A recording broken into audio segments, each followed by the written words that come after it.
वागीशाद्यः सुमनसः सर्वार्थानामुपक्रमे यम नत्वा कृतकृत्यासु तम नमामि गजाननम्। सर्वप्रथम मैं परम पूज्य प्रातः स्मरणीय श्री मंगलदास जी महाराज के श्री चरणों में नमन करता हूँ, प्रणाम करता हूँ। उसके पश्चात यहाँ पर उपस्थित विद्वज्जन पवन जी, विमल जी, इनको मेरा प्रणाम। बस्ती नगर के आप सभी बड़े बुजुर्गों को भी मेरा प्रणाम और सभी को जय जय सीताराम। देखिए, आज बड़ा ही हर्ष का विषय है कि आज जो संक्रांति है, मल मास का समापन है और मकर की संक्रांति आज से प्रारंभ हुई है, जिसे हम मकर संक्रांति के रूप में मनाते हैं। क्योंकि मकर संक्रांति के विषय में तो आप जानते होंगे, संक्रांति 12 महीने में 12 राशियों से होती हुई सूर्य गुजरते हैं। प्रत्येक राशि पर एक महीना 30 अंश, एक अंश लगभग प्रतिदिन सूर्य नारायण भगवान भोगते हैं। इसी प्रकार से जब धनु राशि पर और मीन राशि पर सूर्य आते हैं तब उसे मलमास के नाम से जाना जाता है। अभी आज हमारा मलमास पूरा हुआ है, मकर की संक्रांति लगी है, अभी बसंत पंचमी आने वाली है। तो ये बड़ा ही प्रकृति के लिए बड़ा ही सौभाग्य का विषय है और प्रकृति के लिए बड़ा ही बहुमूल्य समय होता है। और जिस प्रकार से मकर संक्रांति, मकर की जब संक्रांति होती है तो धर्म पुण्य का विशेष महत्व होता है। जो धर्म को जानते हैं, धर्म के जो मर्मज्ञ होते हैं, वो इन सब चीजों को जानते हैं। और हमारे पूज्यपाद महाराज श्री भी देखिए, आज यहाँ मकर की संक्रांति पर शायद मैं देख रहा हूं पंचांग नए जैसे कि महापुरुष वितरण करते हैं। परम पूज्य गुरुदेव भगवान त्रिवेणी धाम से भी जब मकर की संक्रांति होती थी तब विद्वानों का आवाहन करके और उन्हें पंचांग दिया करते थे, और साथ में हरिनाम संकीर्तन। तो यहाँ पर ये दोनों ही कार्य मैं देख रहा हूं। ये इस कली काल में बड़े ही बिरले संयोग होते हैं, क्योंकि जो हमारी वास्तविक जो परंपराएं हैं उन्हें लोग भूलते जा रहे हैं। लेकिन एक बार मैं पुनः महाराज जी का साधुवाद और एक बार पुनः इन्हें प्रणाम करना चाहूंगा कि हमारे सनातन की जो परंपरा है इसे ये बखूबी निभा रहे हैं। आज आप लोगों को यहाँ बैठ करके नाम संकीर्तन करवाया, तो नाम संकीर्तन से हमारे द्वारा ज्ञात अज्ञात में जो भी पाप हो जाते हैं, चाहे वो हमारी जानकारी में जानबूझ करके हो अथवा ऐसे पाप भी हो जाते हैं जिनकी हमें जानकारी नहीं होती है, तो समस्त प्रकार के ताप, तीनों ताप संताप जो है, ज्ञात अज्ञात पाप जो है, इस कली काल में उनसे निवृत्त होने का, उनसे पार पाने का एकमात्र रास्ता हरि कीर्तन है। क्योंकि तुलसीदास जी ने कहा है, कलयुग केवल नाम आधारा, सुमरि सुमरि नर उतरी पावा। क्योंकि सतयुग में, त्रेता में, द्वापर में उनमें कठोर साधना करनी पड़ती थी, लेकिन तुलसीदास जी ये कह के गए हैं कि कलयुग में तो केवल भगवान का नाम सुमिरन करने मात्र से ही सभी चीजें साध्य हो जाएंगी। तो आप सभी बड़े सौभाग्यशाली हैं कि आपको ऐसा मार्गदर्शक मिल रहे हैं जिनकी जो आपको मार्गदर्शन देते रहते हैं, भगवान का हरि कीर्तन करवाते हैं, धर्म से जोड़ते हैं, आप में आस्था को भरते हैं कूट कूट करके। आप परम सौभाग्यशाली हैं, क्योंकि सभी शास्त्र कहते हैं, दुर्लभम त्रयमेव तैतत् मनुष्यम मनुष्यत्वम मुमुक्षत्वम देवानुग्रह हेतुकम। देखिए, 3 चीजें भगवान की कृपा से प्राप्त होती है। जब तक साक्षात भगवान की कृपा नहीं होती है तब तक ये तीन चीजें हमें प्राप्त नहीं होती है। देवानुग्रह हेतुकम, देवताओं का अनुग्रह करने पर, उनकी कृपा होने पर ही हमें तीन चीजें प्राप्त होती है। कौन कौन सी? मनुष्यत्वम, एक तो ये मनुष्य योनि जो है वो हमारे बस की बात नहीं है, ये भगवान ही हमें धारण करवाते हैं। ईश्वर की कृपा से ही हम मनुष्य योनि में आते हैं।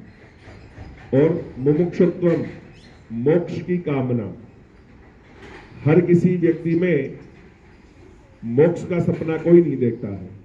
हम सभी सांसारिक मानव हैं, हम मोह में बसे रहते हैं। हमारी आत्मा कहाँ है?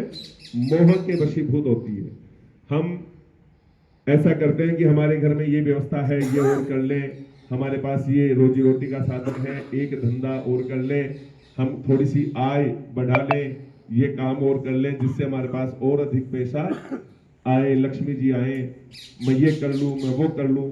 मतलब आदमी जब अंतिम श्वास लेता है तब तक भी उसके विचार इसी प्रकार से चलते रहते हैं, मोक्ष की कामना नहीं करते कोई भी। जबकि इस मनुष्य योनि का सर्वोपरि उद्देश्य जो है वो मोक्ष प्राप्ति का होना चाहिए। हमें मान लिया कि हमारी सांसारिकता की पूर्तियां करने के लिए हमें धनार्जन भी करना चाहिए, कमाना भी चाहिए, लेकिन उस धनार्जन के साथ साथ हमें मोक्ष की कामना भी करनी चाहिए। क्योंकि इसलिए कहा गया है कि अजरा अमरवत प्राज्ञ विद्याम अर्थम च अर्जयेत्। विद्या का अर्जन करते समय और धन कमाते समय व्यक्ति को अपने आप को अजर अमर मानना चाहिए। लेकिन गृहाणि केशेषु मृत्युना, लेकिन मृत्यु की सच्चाई को भी जानना चाहिए कि हमारे बालों को पकड़ रखा है। धर्मम अपि आचरित, पता नहीं कब आ जाए, ऐसा जानकर के मृत्यु की सच्चाई को भी हमेशा जानते हुए धर्मम अपि आचरित, धर्म का आचरण सदैव करना चाहिए। इस पर मूल रूप से विशेष सभी को ध्यान देना चाहिए। इसी विषय में श्रीमद् भगवत गीता में भगवान श्री कृष्ण जी ने भी कहा है। भगवान श्री कृष्ण कहते हैं कि जो महापुरुष होते हैं वो यज्ञ दान तप इनका कभी भी किसी भी परिस्थिति में त्याग नहीं करते हैं। सुख हो दुख हो कुछ भी हो, लेकिन यज्ञ, अपने जो सत्कर्म है, दान है, तप है, भजन है, इनका त्याग व्यक्ति को किसी भी परिस्थिति में नहीं करना चाहिए। तो आपको तो परम पूज्य महाराज श्री उसी मार्ग की ओर लेकर के जा रहे हैं। क्यों नहीं करना चाहिए? यज्ञ दान तपस्यैव पावनानि मनीषिणाम। भगवान श्री कृष्ण कहते हैं गीता जी में कि यज्ञ दान तप इनके निरंतर करते रहने से पावनानि मनीषिणाम, विद्वानों को, संत महापुरुषों को भी ये चीजें उत्तरोत्तर पावन, शुद्ध और पवित्र बनाती है। इसलिए भजन का, कीर्तन का कभी भी त्याग नहीं करना चाहिए। और ये परम सौभाग्य का विषय है और मेरे को बड़ा गर्व और गौरव होता है जब जब मैं यहाँ आता हूँ महाराज श्री के सानिध्य में, इनके दर्शनों हेतु जब जब यहाँ आता हूँ, जब भी मैं यहाँ आता हूँ मुझे यहाँ हरि नाम कीर्तन सुनने को मिलता है। ये इस कलिकाल में हमारे इस क्षेत्र परिक्षेत्र में एक दुर्लभ स्थान है। ऐसा परम पूज्य ब्रह्मपीठाधीश्वर काठिया परिवाराचार्य खोजी द्वाराचार्य अनंतानंद श्री विभूषित प्रातः स्मरणीय अहर्निश स्मरणीय जगत गुरु जगत वंदनीय साकेतवासी श्रीमन नारायण देवाचार्य जी महाराज के यहाँ अविरल यही हरि नाम कीर्तन चलता रहता था। उनके बाद में यदि मैंने इस संकीर्तन का कोई प्रेमी दूसरा देखा है तो मैं बड़े गर्व के साथ ये कह सकता हूं वो हमारे परम पूज्य मंगलदास जी महाराज हैं। क्योंकि आजकल कीर्तन का, भजन का, मैं खैर इस ऐसा कुछ शब्द बोलना नहीं चाहूंगा, बाकी रहा नहीं है। ये नहीं रहा कि मैं भजन करूं, कीर्तन करूं। ये केवल महाराज जी गुरुदेव भगवान के बाद में भी मैंने देखा है, तो परम पूज्य मंगलदास जी महाराज में देखा। ये बड़ा गर्व का विषय है और निश्चित रूप से ये उत्तरोत्तर ये भी कोई ना कोई अवतार के रूप में हमारे बीच में है और अपने भगवान ने इनको जिस उद्देश्य हेतु यहाँ भेजा है वो समस्त उद्देश्य इनके पूरे होंगे। इनकी जितनी भी कामनाएं हैं वो इस संकीर्तन के माध्यम से भगवान की कृपा से इनके सभी उद्देश्य, इनकी कामनाएं सभी सफल होंगी। और साथ में आप सबके लिए ये बड़ा ही गौरव का विषय है, सौभाग्य का विषय है कि आपको निरंतर ऐसे परम पूज्य महाराज श्री के दर्शन और इनका सानिध्य आपको नित्य मिल रहा है। क्योंकि इसी विषय में संस्कृत साहित्य के महाकवि भारवी जी ने लिखा है, श्रियम विकर्षत्यपहन्त्यघानी परिस्तनोति तनोति कीर्तिम संदर्शनम लोक गुरोर मोघम तवात्मयोने किम न धत्ते। क्योंकि जो ऐसे संत महापुरुष होते हैं जो भजन कीर्तन में जिनका अटूट विश्वास है, आस्था है, जिनकी रुचि है, उनके दर्शन और उनका सानिध्य किम न धत्ते, हमें क्या क्या नहीं देता है। ब्रह्मा जी के दर्शनों से जो हमें फल मिलता है, ब्रह्मा जी के समान वही फल हमें ऐसे संत महापुरुषों के दर्शन मात्र से ब्रह्मा जी के दर्शनों के समान हमें फल की प्राप्ति होती है।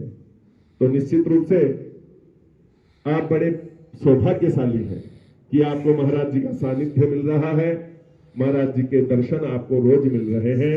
इसी विषय में रामचरितमानस में सुंदरकांड में तुलसीदास जी महाराज ने भी लिखा है, अब मोही भा भरोस हनुमंता बिनु हरि कृपा मिल ही न संता। क्योंकि जब तक भगवान ठाकुर जी की कृपा हम पर नहीं होती है तब तक हमें संत महापुरुषों के दिव्य दर्शन और उनका सानिध्य हमें प्राप्त नहीं होता है।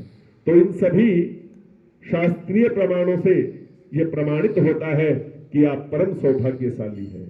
आपके पूर्व में अथवा इस जन्म में बहुत ही अच्छे सत्कर्म है जो आपको ये ऐसा अवसर मिल रहा है। और देखिए, धर्म धारणात धर्म मित्याहु धर्मम धार्यते प्रजा। धर्म की सबसे अच्छी परिभाषा है धारणा धर्मम इति आहु।